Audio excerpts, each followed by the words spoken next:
ಯುಗ ಯುಗಾದಿ ಕಳೆದರು ಯುಗಾದಿ ಮರಳಿ ಬರುತ್ತಿದೆ, ಹೊಸ ವರ್ಷಕ್ಕೆ ಹೊಸ ಹರ್ಷ, ಹೊಸದು ಹೊಸದು ತರುತ್ತಿದೆ, ಹೊಸದು ಹೊಸದು ತರುತ್ತಿದೆ. ನಮಸ್ಕಾರ, ನಾನು ನಿಮ್ಮ ಸವಿತಾ. ವೆಲ್ಕಮ್ ಟು ಸವಿತಾ ನಿಸು ಯೂಟ್ಯೂಬ್ ಚಾನಲ್. ಎಲ್ರಿಗೂ ಹೊಸ ವರ್ಷದ ಅಂದರೆ ನಮ್ಮ ವರ್ಷದ ಮೊದಲನೇ ಹಬ್ಬ ಯುಗಾದಿಯ ಹಾರ್ದಿಕ ಶುಭಾಶಯಗಳು. ನನ್ನ ಎಲ್ಲ ಪ್ರೀತಿಯ ಸಬ್ಸ್ಕ್ರೈಬರ್ಗೂ ಕೂಡ ಯುಗಾದಿ ಹಬ್ಬದ ಆರ್ಥಿಕ ಶುಭಾಶಯಗಳು. ಈಗ ಯಾರೆಲ್ಲ ಹೊಸದಾಗಿ ನನ್ನ ವಿಡಿಯೋಗಳನ್ನೆಲ್ಲ ನೋಡ್ತಾ ಇದ್ದೀರೋ ಅವರೆಲ್ಲ ಹೋಗಿ ಸಬ್ಸ್ಕ್ರೈಬ್ ಆಗಿ, ಹಾಗೆ ಪಕ್ಕದಲ್ಲಿರೋ ಬೆಲ್ ಐಕಾನನ್ನು ಕ್ಲಿಕ್ ಮಾಡಿ. ಹಾಗೆಯೇ ನನಗೆ ಗೊತ್ತಿರೋ ಅಷ್ಟು, ನನಗೆ ತಿಳಿದಿರೋ ಅಷ್ಟು ಮಟ್ಟಿಗೆ ಯುಗಾದಿ ಹಬ್ಬ ಯಾಕೆ ಆಚರಣೆ ಮಾಡ್ತಾರೆ ಮತ್ತು ಅದನ್ನು ಹೇಗೆಲ್ಲ ಆಚರಿಸ್ತೀವಿ ಅಂತೇಳಿ ನನಗೆ ಎಷ್ಟು ಗೊತ್ತಿದೆಯೋ, ಎಷ್ಟೆಲ್ಲ ನಾನು ಆಚರಣೆ ಮಾಡ್ಕೊಂಡು ಬರ್ತಿದ್ದೀನೋ ಅದನ್ನು ನಾನು ಒಂದೆರಡು ವಿಷಯನ ನಿಮ್ಮಲ್ಲಿ ಶೇರ್ ಮಾಡ್ಕೊಳ್ಳೋಕ್ಕೆ ಇಷ್ಟಪಡ್ತೀನಿ. ಯುಗಾದಿ ಅಂತ ಹೇಳಿದರೆ ವರ್ಷದ ಮೊದಲನೆಯ ಹಬ್ಬ ಅಂತಲೂ ಹೇಳ್ಬೋದು. ನಾವು ಇದರಲ್ಲಿ ಏನಕ್ಕೆಲ್ಲ ಪ್ರಾಮುಖ್ಯತೆ ಕೊಡ್ತೀವಿ, ಇದು ಪಂಚಾಂಗ ಇಲ್ಲಿಂದ ಶುರುವಾಗುತ್ತೆ. ನಮಗೆ ಆ ಪಂಚಾಂಗ ಶ್ರವಣ ಮಾಡ್ಕೊತೀವಿ. ಇಲ್ಲಿಂದ ನಮಗೆ ಮಳೆಗಳು, ಆಮೇಲೆ ಮಾಸಗಳು ಎಲ್ಲ ಇಲ್ಲಿಂದ ನಮಗೆ ಯಾವ್ಯಾವ ಋತುಗಳು, ಯಾವ್ಯಾವ ಮಳೆಗಳು, ಯಾವ್ಯಾವ ಕಾಲಗಳು ಅಂತೇಳಿ ನಮ್ಮ ಪಂಚಾಂಗ ಶ್ರವಣದಿಂದನ ಗೊತ್ತಾಗುತ್ತೆ. ನಮ್ಮ ಕ್ಯಾಲೆಂಡ್ರು ಪಂಚಾಂಗ ಅಂತಲೇ. ನಾವು ಜನವರಿನ ಆಚರಿಸೋದು ಇಂಗ್ಲೀಷ್ ಕ್ಯಾಲೆಂಡ್ರ್ ಮೂಲಕ ಅದನ್ನು ಹೊಸ ವರ್ಷ ಅಂತ ಆಚರಿಸ್ತೀವಿ. ನಾವು ಈ ವಸಂತ ಮಾಸ, ತೋರಣಗಳು, ಫಲಪುಷ್ಪಗಳು ಎಲ್ಲ ತುಂಬಿ ತುಳುಕಿ ಮಾಡತಕ್ಕಂಥ ಈ ಸೀಸನ್ನಲ್ಲಿ ನಮ್ಮದು ಇದು ಹೊಸ ವರ್ಷ. ನಮ್ಮದು ಪಂಚಾಂಗದ ವರ್ಷ ಮೊದಲ ಹಬ್ಬ ಇದು ಯುಗಾದಿ ಅಂದರೆ ಯುಗದ ಹಾದಿ ಅಂತಲೂ ಹೇಳ್ಬೋದು ನಾವು. ಇದು ಏನಪ್ಪ ಅಂತ ಹೇಳಿದರೆ, ನಮ್ಮನ್ನು ಸೃಷ್ಟಿಕರ್ತ ಬ್ರಹ್ಮ ಈ ಕಾಲದಲ್ಲೇ ನಮ್ಮನ್ನ ಸೃಷ್ಟಿ ಮಾಡೋದಕ್ಕೆ ಪ್ರಾರಂಭ ಮಾಡ್ದ ಅಂತ ಹೇಳಿ ಕೂಡ ಪ್ರತೀತಿ ಇದೆ.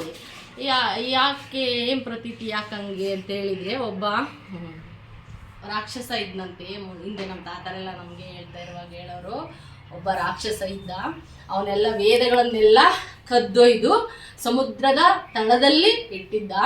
ಅದನ್ನು ಮತ್ಸ್ಯಾವತಾರಿಯಾದ ಶ್ರೀಕೃಷ್ಣ ಅದನ್ನು ನಮಗೆಲ್ಲ ತಂದುಕೊಟ್ಟು ಬ್ರಹ್ಮನಿಗೆ ತಂದ್ಕೊಂಡು ಕೊಡ್ತಾನೆ. ಆವಾಗ ಅಲ್ಲಿಂದ ಬ್ರಹ್ಮ ನಮ್ಮ ಪ್ರಪಂಚವನ್ನು ಸೃಷ್ಟಿ ಮಾಡೋದಕ್ಕೆ ತಯಾರಿ ಮಾಡ್ಕೊತಾನೆ ಈ ದಿನಗಳಲ್ಲಿ.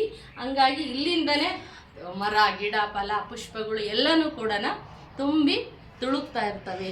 ಇಲ್ಲಿಂದ ವಸಂತ ಮಾಸ, ಚೈತ್ರ ಮಾಸ ಇಲ್ಲಿಂದ ಶುರುವಾಗುತ್ತೆ ಅಂತಲೂ ಹೇಳ್ತೀವಿ. ಹಾಗೆ ನಾವು ಈ ಹಬ್ಬದಲ್ಲಿ ಏನೇನೆಲ್ಲ ವಿಶೇಷತೆ ಇರುತ್ತೆ. ಮೊದಲನೇ ಹಬ್ಬದಲ್ಲಿ ಅಮಾವಾಸ್ಯೆ ಪೂಜೆ ಮಾಡ್ಕೊತೀವಿ. ಎರಡನೇ ಹಬ್ಬದಲ್ಲಿ ಎಣ್ಣೆ ನೀರು ಅಭ್ಯಂಜನ ಸ್ನಾನವನ್ನು ಮುಗಿಸ್ಕೋತೀವಿ. ಹಾಗೆ ಬೇವನ್ನು ತಿಂತೀವಿ. ಆ ಬೇವನ್ನೆಲ್ಲ ತಿಂದ್ಕೊಂಡು ನೆಕ್ಸ್ಟ್ ದಿನ ನಾವು ಇನ್ನೇನು ಹೋಳಿಗೆ ಅದು ಎಲ್ಲ ಮಾಡ್ಕೊಂಡು ಊಟ ಮಾಡಿ ಚಂದ್ರನನ್ನು ದರ್ಶನ ಮಾಡಿಕೊಂಡು, ಹಾಗೆ ಮನೆ ಹಿರಿಯೋರಿಗೆಲ್ಲರಿಗೂ ನಮಸ್ಕಾರ ಮಾಡ್ತೀವಿ. ಏನು ಉದ್ದೇಶಕ್ಕೆ ನಮಸ್ಕಾರ ಮಾಡ್ತೀವಿ? ಆಯಸ್ಸು, ಆರೋಗ್ಯ, ಧನ ಧಾನ್ಯ, ಸಂಪತ್ತು ಎಲ್ಲ ಅವರ ಆಶೀರ್ವಾದದಿಂದ ವೃದ್ಧಿ ಆಗಲಿ ನಮಗೆ ಅನ್ನೋ ಉದ್ದೇಶದಿಂದ ನಾವು ಸ್ವಲ್ಪ ಗುರು ಹಿರಿಯರಿಗೆ, ವಯಸ್ಸಾದವ್ರಿಗೆ ನಾವು ನಮಸ್ಕಾರನ ಮಾಡಿ ಅವರ ಆಶೀರ್ವಾದವನ್ನು ತಗೋತೀವಿ. ಹೀಗೇ ಹಬ್ಬದ ವಿಶೇಷತೆ ಅಂತ ಹೇಳಿದರೆ ಈ ಥರವಾಗಿ ಇರುತ್ತೆ. ನಾನು ಮತ್ತು ಏನೇನೆಲ್ಲ ಅಡುಗೆಗಳನ್ನ ನಾನು ಮಾಡಿದ್ದೀನಿ ಅಂತ ಹೇಳೆಲ್ಲ ನಿಮಗೆ ತೋರಿಸೋದಕ್ಕೂ ಇಷ್ಟಪಡ್ತೀನಿ. ನಾನು ಇವತ್ತು ಅಭ್ಯಂಜನ ಸ್ನಾನಕ್ಕೆ ಎಣ್ಣೆ ಕಾಯಿಸ್ತಾ ಇದ್ದೀನಿ. ಅದಕ್ಕೆ ನಾನು ಹರಳೆಣ್ಣೆ ಒಂದು 1/4 kg ಒಂದು 100 ಗ್ರಾಮಷ್ಟು ಕೊಬ್ಬರಿ ಎಣ್ಣೆನ ಸೇರಿಸಿ ಇದನ್ನು ಚೆನ್ನಾಗಿ ಕುದಿಸೋದಕ್ಕೆ ಇಡ್ತೀನಿ. ಅದಕ್ಕೆ ನಾನು ಸ್ವಲ್ಪ ಅರಿಶಿನವನ್ನು ಹಾಕಿ ಕಾಯಿಸಿ ಹಚ್ಕೊಳೋದು ರೂಢಿ ನಮ್ಮ ಮನೆಯಲ್ಲಿ. ನಾನು ಸ್ವಲ್ಪ ಇದಕ್ಕೆ ಎಣ್ಣೆಗೆ ಅರಿಶಿನ ಹಾಕ್ತಾ ಇದ್ದೀನಿ. ಇದನ್ನು ಕಾಯಿಸಿ ತಣ್ಣಗಾದ್ಮೇಲೆ ಎಲ್ರಿಗೂ ಹಚ್ತೀನಿ. ಅಷ್ಟರೊಳಗೆ ನಾನು ಚಿಕ್ಕ ಪುಟ್ಟ ಕೆಲಸನೂ ಕೂಡ ಮುಗಿಸ್ಕೊತೀನಿ. ಸ್ವಲ್ಪ ಇದಕ್ಕೆ ಅರಿಶಿನ ಕೂಡ ಸೇರಿಸ್ತೀನಿ. ಎಣ್ಣೆಗೆ ಯಾಕಪ್ಪ ಅರಿಶಿನ ಹಾಕಿದೆ ಅಂತ ಅಂದ್ಕೋತೀರೇನೋ ನೀವು. ಇವಾಗ ಸಡನ್ನಾಗಿ ಎಣ್ಣೆ ಎಲ್ಲ ಮೈ ತುಂಬ ಹಚ್ಕೊಂಡು ಸ್ವಲ್ಪ ಹೊತ್ತೆಲ್ಲ ಬಿಸಿಲಲ್ಲೆಲ್ಲ ಅಡ್ಡಾಡ್ಕೊಂಡು ಸ್ನಾನ ಮಾಡ್ತಾರಲ್ಲ, ಆವಾಗ ಥಂಡಿ ಆಗೋ ಅಂಥ ಚಾನ್ಸಸ್ ಇರುತ್ತೆ, ಅಂದರೆ ಶೀತ ಆಗೋ ಅಂಥ ಚಾನ್ಸಸ್ ಇರುತ್ತೆ. ಹಂಗಾಗಿ ಅದರ ಎಫೆಕ್ಟ್ ನಮಗೆ ಆಗಬಾರ್ದು ಅಂತ ಸ್ವಲ್ಪ ಅರಿಶಿನ ನಾನು ಸೇರಿಸ್ತೀನಿ ಇದಕ್ಕೆ. ನೋಡಿ, ನಾನಿವಾಗ ಒಂದು ಅರ್ಧ kg ಎಣ್ಣೆನ, ಹರಳೆಣ್ಣೆ ಮತ್ತು ಕೊಬ್ಬರಿ ಎಣ್ಣೆನ ಸೇರಿಸಿ ಅರಿಶಿನ ಹಾಕಿ ಕಾಯಿಸಿಟ್ಟಿದ್ದೀನಿ. ಈಗ ನಾವು 4 ಜನ ಸೇರಿ ಇಷ್ಟು ಎಣ್ಣೆನೂ ಮಜ್ಜನ ಮಾಡ್ಕೊತೀವಿ. ಫಸ್ಟ್ ಎಣ್ಣೆ ಮಜ್ಜನ ಆದಮೇಲೆ ಅಭ್ಯಂಜನ ಸ್ನಾನ ಮಾಡ್ತೀವಿ. ಇದು ಯಾಕೆ ಇದೆಲ್ಲ ರೂಢಿ ಮಾಡಿದ್ದಾರೆ ಹಿಂದಿಂದ ಅಂತ ಹೇಳಿದರೆ, ತುಂಬ ಬಿಸಿಲು ಧಗೆ ಅದೆಲ್ಲನೂ ಅವಾಯ್ಡ್ ಮಾಡೋಕ್ಕೋಸ್ಕರ ಸೀಸನ್ ವೈಸ್ ಇದು ತಕ್ಕಂಗೆ ಹಬ್ಬಗಳನ್ನ ಆಚರಣೆ ಮಾಡ್ತೀವಿ ನಾವೆಲ್ಲ. ಇದು ಉಷ್ಣ ಭಾಳ ಆಗಿರುತ್ತಲ್ಲ, ಅದನ್ನು ತಂಪು ಮಾಡುತ್ತೆ ನಮ್ಮ ದೇಹವನ್ನು. ಹಾಗಾಗಿ ವರ್ಷಕ್ಕೊಂದ್ಸರಿ ಹೊಸ ಹುಟ್ಟು ಅಂದರೆ ಮರುಹುಟ್ಟು, ಪ್ರಕೃತಿಯ ಮರುಹುಟ್ಟು. ಹಂಗಾಗಿ ನಾವು ಕೂಡ ಆತ್ಮದಿಂದ ಮನಸ್ಪೂರ್ವಕವಾಗಿ ಎಲ್ಲ ರೀತಿಯಿಂದ ಬದಲಾವಣೆ ಹಾದಿಯಲ್ಲಿ ನಾವು ನಡಿಬೇಕು. ಯುಗದ ಹಾದಿ ಯುಗಾದಿ ಅಂತ ಹೇಳ್ತೀವಲ್ಲ, ಹಾಗಾಗಿ ನಾವು ಈ ಸಣ್ಣ ಮಕ್ಕಳಿಗೆ ಹೆಂಗೆ ಮಜ್ಜನ ಸ್ನಾನ ಮಾಡಿಸ್ತಾರೋ ಆ ಥರ ಮನುಷ್ಯ ವರ್ಷಕ್ಕೊಂದ್ಸರಿನಾದ್ರೂ ಹಬ್ಬದ ನೆಪದಲ್ಲಿ ಎಣ್ಣೆ ಮಜ್ಜನ ಮಾಡಿಕೊಂಡು ಶುದ್ಧಿಯಾಗಿ ಆರೋಗ್ಯನೂ ಕಾಪಾಡಿಕೊಂಡು ಹಬ್ಬ ಆಚರಿಸ್ತೀವಿ ಅಂತ ನಮ್ಮ ಸಾಂಪ್ರದಾಯಿಕವಾಗಿ ಮತ್ತು ವೈಜ್ಞಾನಿಕವಾಗಿ ಇದು ಹಿನ್ನೆಲೆಯನ್ನು ಒಳಗೊಂಡಿದೆ. ನಮ್ಮ ಪ್ರತಿಯೊಂದು ಹಬ್ಬಗಳಲ್ಲೂ ಕೂಡ ವೈಜ್ಞಾನಿಕತೆ ಎದ್ದು ಕಾಣ್ತಾ ಇದೆ. ಇದು ಮೂಢನಂಬಿಕೆ ಅಂತ ಯಾವತ್ತೂ ಅನಿಸೋದೇ ಇಲ್ಲ. ಆ ಥರ ನಮ್ಮ ಹಬ್ಬಗಳಾಗಲಿ ನಮ್ಮ ಆಚರಣೆಗಳಾಗಲಿ ವಿಜ್ಞಾನ ಮತ್ತು ಸಂಪ್ರದಾಯ ಎರಡನ್ನೂ ಒಟ್ಟಿಗೆ ಬೆಸ್ತಿರ್ತಕ್ಕಂಥ ಒಂದು ಹಬ್ಬ. ಅದಕ್ಕೆ ನಾನಿವಾಗ ಎಲ್ಲರೂ ಎಣ್ಣೆ ಹಚ್ಕೊತಾ ಇದ್ದೀವಿ ಅಷ್ಟೂ. ಈಗ ನಮ್ಮ ಮನೆಯವರಿಂದನೇ ನಾನು ಶುರು ಮಾಡ್ತೀನಿ ಎಣ್ಣೆ ಹಚ್ಚ. ಎಲ್ಲ ರಜಾ ಮಾಡಿಸಿ 1 ದಿವಸ 2 ದಿನ ಮನೆಯಲ್ಲೇ ತಂಪಾಗಿ ಎಣ್ಣೆ ಹಚ್ಕೊಂಡು ರೆಸ್ಟ್ ಮಾಡಬೇಕು. ಇದ್ರ ನೆಪವಾಗಿದ್ರು 1-2-3 ಗಂಟೆ ಎಣ್ಣೆ ಹಚ್ಕೊಂಡು ಆರಾಮಾಗಿ ಅಡ್ಡಾಡ್ತಾರೆ ಅಂತ ಖುಷಿ ಆಗುತ್ತೆ. ಅಭ್ಯಂಜನ ಸ್ನಾನ ಅಂತ ಹೇಳಿದರೆ ನಮ್ಮ ಕಡೆಗಿಂತನೂ ಮಲೆನಾಡು ಸೈಡು ಅಭ್ಯಂಜನ ಸ್ನಾನಕ್ಕೆ ತುಂಬ ಪ್ರಾಮುಖ್ಯತೆಯನ್ನು ಕೊಟ್ಟಿದ್ದಾರೆ ಎಲ್ಲನೂ ಕೂಡ. ಅಲ್ಲಿ ಅಭ್ಯಂಜನ ಸ್ನಾನ ಅಂದ್ರೇ ಅದೇ ಒಂದು ಮುಖ್ಯ ಪಾತ್ರ ವಹಿಸುತ್ತೆ. ಹೊರಗಡೆ ಒಲೆಯನ್ನು ಹಚ್ಚಿ ನೀರೊಲೆಯನ್ನು ಅದರಲ್ಲಿ ಪಾತ್ರೆ ಇಟ್ಟು ನೀರು ಹಾಕಿ ಅದಕ್ಕೆ ಬೇವಿನ ಸೊಪ್ಪೆಲ್ಲ ಹಾಕಿ ಸೌದೆ ಎಲ್ಲ ಇಟ್ಟು ನೀರನ್ನು ಕಾಯಿಸ್ತಾರೆ. ಅದಕ್ಕೂ ಮುಂಚೆ 1-2-3 ಗಂಟೆ ತನಕ 1-2-3 ಥರ ಎಣ್ಣೆಗಳನ್ನೆಲ್ಲ ಜೋಡಿಸ್ಬಿಟ್ಟು ಕಾಯಿಸಿ ಅದನ್ನು ಹಚ್ಚಿ ಚೆನ್ನಾಗಿ ಮಸಾಜ್ ಎಲ್ಲ ಕೊಟ್ಟು ತಲೆಯೆಲ್ಲನೂ ತಂಪು ಮಾಡಿ ನಂತರ ಅದನ್ನು ಸ್ನಾನ ಮಾಡಿಕೊಂಡು ರಿಲೀಫ್ ಆಗ್ತಾರೆ. ಅಷ್ಟು ಅದು ಆರೋಗ್ಯಕ್ಕೆ ತುಂಬ ಒಳ್ಳೆ ಎಫೆಕ್ಟ್ ಇರುತ್ತೆ ಅನ್ನೋ ಉದ್ದೇಶದಿಂದನ ಅಲ್ಲಿ ತುಂಬ ರೂಢಿ ಇದೆ. ನಮ್ಮ ಸೈಡೆಲ್ಲನ ಯುಗಾದಿ ದಿವಸನಾದ್ರೂ ಎಲ್ಲರೂ ಎಣ್ಣೆ ಎಲ್ಲ ಹಚ್ಕೊಳ್ಳಿ ಅಂತೇಳಿ ಮೊದಲಿನಿಂದನೂ ಕೂಡ ಯುಗಾದಿ ಹಬ್ಬದಲ್ಲಿ ಎಣ್ಣೆ ನೀರು ಹಬ್ಬ ಅಂಥೇಳಿ ಎಣ್ಣೆ ಅಭ್ಯಂಜನ ಮಾಡಿಕೊಂಡು ಸ್ನಾನ ಮಾಡಿಕೊಂಡು ಹಬ್ಬ ಮಾಡಬೇಕು ಅಂಥೇಳಿ ಮೊದಲಿಂದನೂ ರೂಢಿ ಮಾಡಿಕೊಂಡು ಬಂದಿದ್ದಾರೆ. ಹಾಗೆಯೇ ನಾವು ಸಹ ಎಲ್ಲರೂ ಒಬ್ರಿಗೊಬ್ರು ಎಣ್ಣೆ ಎಲ್ಲ ಹಚ್ಕೊಂಡು, ನನ್ನ ಮಗಳಿಗೆ ಎಣ್ಣೆ ಕಂಡ್ರೇ ಆಗಲ್ಲ, ಒಂದು ಚೂರು ಮುಟ್ಟಿಸ್ಕೊಂಡು ಫೋಟೋ ಮಾತ್ರ ಫೇಸ್ ಕೊಟ್ಟಿದ್ದಾಳೆ ನೋಡ್ರಿ ಕಳ್ಳಿಯವಳು. ನೋಡಿ ನನ್ನ ಕಣ್ಣೊಳಗೆಲ್ಲ ಎಣ್ಣೆ ಹೋಗ್ತಾ ಇದೆ. ಅಷ್ಟು ಎಣ್ಣೆ ಹಾಕ್ಬಿಟ್ರು ನನ್ನ ಮಕ್ಕಳು ಮನೆಯವರೆಲ್ಲ ಸೇರ್ಕೊಂಡು. ಹಂಗಾಗಿ ಹಿಂಗೆ ಕಣ್ಣು ಮುಚ್ಕೊಂಡು ಹೇಳ್ತಿದ್ದೀನಿ ನಿಮಗೆ, ನಾನು ಗಾಂಧಿ ಸೀಗೆ ಪುಡಿನ ಯೂಸ್ ಮಾಡ್ತಾ ಇದ್ದೀನಿ. ಇವಾಗ ನಾನೇ ಮೊದಲಿಗೆ ಸ್ನಾನಕ್ಕೆ ಹೋಗೋದು. ಸೀಗೆ ಪುಡಿ ಹಾಕಿದ್ರೇ ಎಣ್ಣೆ ಜಿಡ್ಡು ನೀಟಾಗಿ ಹೋಗೋದು. ಹಾಗಾಗಿ ಸೀಗೆ ಪುಡಿ ಯೂಸ್ ಮಾಡಿಕೊಂಡು ಇವಾಗ ಒಬ್ಬೊಬ್ಬರೇ ಸ್ನಾನ ಮಾಡ್ಕೊಂಡು ಬರ್ತೀವಿ.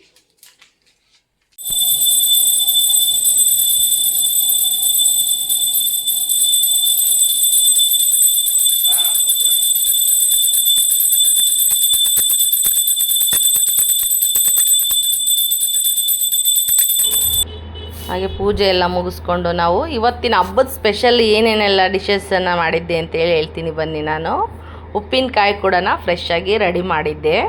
ಹಾಗೆ ನಾವು ಎಣ್ಣೆ ಸ್ನಾನ ಆದ ದಿವಸ ಶಾವಿಗೆ ಪಾಯಸ ಅಲ್ಲ, ಶಾವಿಗೆ ಪಾಯಸನೂ ಕೂಡ ರೆಡಿ ಮಾಡಿದ್ದೀನಿ. ಹಾಗೆಯೇ ಮಾವಿನಕಾಯಿ ಚಿತ್ರಾನ್ನ ಮ್ಯಾಂಗೋ ರೈಸ್ನೂ ಕೂಡ ನಾನು ಇವತ್ತು ಫಸ್ಟು ಶುರು ಮಾಡಿದ್ದೀನಿ ಮಾಡೋದಕ್ಕೆ. ಮತ್ತು ಬೇವು ಬೆಲ್ಲ ಅದನ್ನು ಕೂಡ ರೆಡಿ ಮಾಡಿಟ್ಟಿದ್ದೀನಿ. ಹಾಗೆಯೇ ಈ ದಿನದ ಸ್ಪೆಷಲ್ ಸಾಂಬಾರು ನುಗ್ಗೆಕಾಯಿ ಸಾಂಬಾರು ಮಾಡಿದ್ದೀನಿ. ಅದನ್ನು ಕೂಡ ಅನ್ನ ಸಾಂಬಾರು ತುಂಬ ಚೆನ್ನಾಗಿರುತ್ತೆ ಶಾವಿಗೆ ಪಾಯಸದ ಜೊತೆಗೆ. ಹಾಗೆಯೇ ಹೆಂಚಿಕೆಗೆ ನಾನು ಕೋಸಂಬರಿನೂ ಕೂಡ ಮಾಡಿದ್ದೆ. ಅದ್ರ ಜೊತೆಗೆ ಊಟ ಆದ ನಂತರ ತಂಪು ಪಾನೀಯ ಮಜ್ಜಿಗೆನೂ ಕೂಡ ನಾನು ರೆಡಿ ಮಾಡಿದ್ದೀನಿ. ಇದಾಗಿತ್ತು ಇವತ್ತಿನ ನನ್ನ ಅಡುಗೆ. ಯುಗಾದಿ ಹಬ್ಬದಲ್ಲಿ ಶಾವಿಗೆ ಪಾಯಸ ಕಡಲೆ ಹಿಟ್ಟು ಏನಕ್ಕೆ ಮಾಡ್ತಾರೆ ಹೇಳಿ ನೋಡೋಣ. ಗೊತ್ತಿಲ್ಲ ನನಗೆ. ಎಣ್ಣೆ ಹಚ್ಕೊಂಡ್ಮೇಲೆ ನಮ್ಮನೆ ಶಾವಿಗೆ ಪಾಯಸ ಮಾಡ್ತಾರೆ ಅಂತ ಅದೊಂದು ಗೊತ್ತು. ಅದು ಹಂಗಲ್ಲ ಇರೋದು ನಿಸರ್ಗ. ಇದು ವೈಜ್ಞಾನಿಕವಾಗಿ ಆರೋಗ್ಯಕ್ಕೆ ಒಂದು ಏನು ಆರೋಗ್ಯಕ್ಕೆ ಒಳ್ಳೇದಾಗಲಿ ಅಂತಲೂ ಕೂಡ ಇದನ್ನು ಮಾಡ್ಕೊಂಡು ತಿಂತೀವಿ. ಯಾಕೆ ಗೊತ್ತಾ, ಎಣ್ಣೆ ಎಲ್ಲ ಹಚ್ಕೊಂಡು ತುಂಬ ಥಂಡಿಯಾಗಿರುತ್ತೆ, ಶೀತ ಆಗಿರುತ್ತಲ್ಲ, ಅದಕ್ಕೋಸ್ಕರ ಶೀತನ ಹೊಡೆಯೋದಕ್ಕೋಸ್ಕರ ಶಾವಿಗೆ ಪಾಯಸ ಇದು ಉಷ್ಣದಾಯಕವಾದಿದ್ದು ವಸ್ತು, ಹಂಗಾಗಿ ಶಾವಿಗೆ ಪಾಯಸನ ಮಾಡ್ತೀವಿ ನಾವು. ಮತ್ತು ಆಮೇಲೆ ನುಗ್ಗೆಕಾಯಿ ಸಾರು, ಇದು ಯುಗಾದಿಯ ಸ್ಪೆಷಲ್. ಈ ಸೀಸನ್ನಲ್ಲೇ, ಇದು ಎಲ್ಲ ಸೀಸನಲ್ಲೂ ಸಿಗುತ್ತೆ, ಆದರೆ ಇದು ಮೊದಲೆಲ್ಲ ಇರ್ತಿದ್ದು ಈ ಸೀಸನ್ನಲ್ಲಿ ಮಾತ್ರನೇ ನುಗ್ಗೆಕಾಯಿ ಸಿಗ್ತಾ ಇದ್ದಿದ್ದು, ಹಂಗಾಗಿ ಅದು ಸ್ಪೆಷಲ್ ನುಗ್ಗೆಕಾಯಿ ಸಾರು.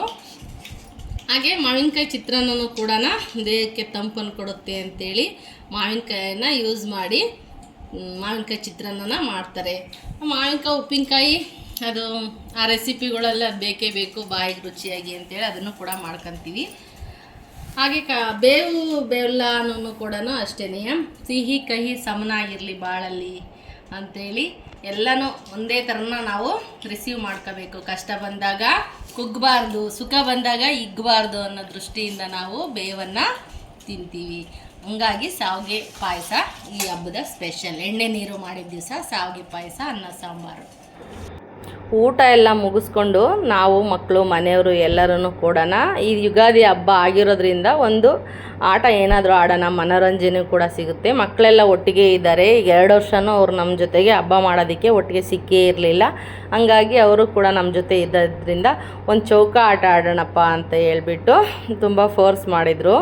ಹಂಗಾಗಿ ಆಟ ಆಡಿ ಇವತ್ತಿನ ದಿನ ನಾವು ಹಬ್ಬನ ಮುಗಿಸ್ತಾ ಇದ್ದೀವಿ. ಬಾಯ್.